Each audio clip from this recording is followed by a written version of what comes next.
Assalamualaikum everyone. Welcome to Rafique's English. I hope you are well and safe.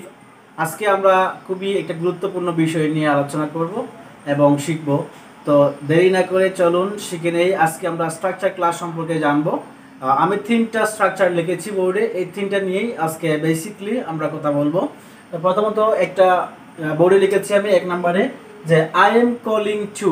I am calling two এরপরে কোন ভার্বটা বসে এই নিয়ে আমরা একটু হেজিটেট হই।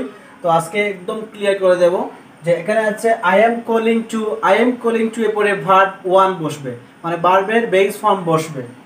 তাহলে আমি কয়েকটা উদাহরণ দিয়ে বুঝিয়ে দিব যে এখানে হচ্ছে আই এম কলিং টু মানে কি বোঝাচ্ছে যে আমি এখন ফোনে কথা বলছি, এরকম যদি হয় তাহলে হবে আই এম কলিং টু এবং আই এম কলিং টু এরপরে ভার্ব ওয়ান বসবে।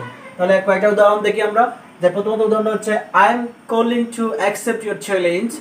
এটা হচ্ছে উদাহরণ, যেমন দেখেন আই এম কলিং টু এর পরে কিন্তু অ্যাকসেপ্টটা হচ্ছে V1, তারপরে ইউর চ্যালেঞ্জ অবজেক্ট আছে। তারপরে সেকেন্ড এক্সাম্পল আমরা দেখি যে I am calling two answer your questions. I am calling two answer your question. এখানে আই এম কলিং টু এরপরে কিন্তু আনসারটা হচ্ছে V1। ওকে, 3 নাম্বার এক্সাম্পলটা আমরা দেখি যে আই এম কলিং টু এরপরে কি আছে, যে আই এম কলিং টু এরপরে আছে complain. I am calling two complain about something. আমি কোনো কিছু বিষয়ে কমপ্লেন করতে চাই বা অভিযোগ করতে কল দিয়েছি, এটাই বোঝাচ্ছে। তাহলে এই হচ্ছে আই এম কলিং টু এরপরে যদি কোনো ভার্ব ওয়ান বসে তাহলে এরপরে আমরা কিন্তু অবজেক্ট বসিয়ে সেন্টেন্স মেক করতে পারবো। তাহলে আশা করি এই স্ট্রাকচার দেখার পরে আর কখনো হেজিটেট হবে না যে আই এম কলিং টু হলে ভার্ব ওয়ান বসবে। ওকে, আমরা অ্যানাদার টপিকে চলে যাই। I am working on. I am working on এরপরে কি বসে, যদি আই এম ওয়ার্কিং অন কোনো স্ট্রাকচার সেন্টেন্স প্যাটার্নে থাকে তাহলে তারপরে নাউন ফ্রেজ হবে। এবার আমি এখানে তিনটা উদাহরণ দিয়েছি। I am working on a big company. I am working on a big company. তারপর হচ্ছে I am working on YouTube. I am working এর পরে নাউন ফ্রেজ হবে। তারপর হচ্ছে I am working on English skill. I am working on English skill.